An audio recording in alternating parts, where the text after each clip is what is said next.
কিটির নির্মাণ কাজ। সকালবেলা নির্মাণস্থলের শব্দে কিটি বিড়ালের ঘুম ভাঙল। চোখ মেলে দেখল কাঠির বালিতে ভরা এক নতুন দৃশ্য। মিস্ত্রিরা ব্যস্তভাবে বাড়ি তুলছিল। কিটির কৌতূহল হল, সেও কি একটু সাহায্য করতে পারবে। ছোট থাবা দিয়ে একটা ইট ঠেলতে গিয়েই সমস্যা বোঝা গেল।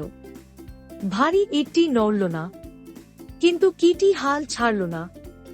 ধীরে ধীরে থাবা দিয়ে বালি সরিয়ে ছোট ছোট ইটের টুকরোগুলো আলাদা করতে লাগল। দুপুরে মিস্ত্রিদের বিশ্রামের সময় কিটির কাজ চোখে পড়ল ফোরম্যানের। এই যে আমাদের ছোট শ্রমিক, বলে তিনি একটি ছোট বালতি ভরে কিটির জন্য বালি রাখলেন।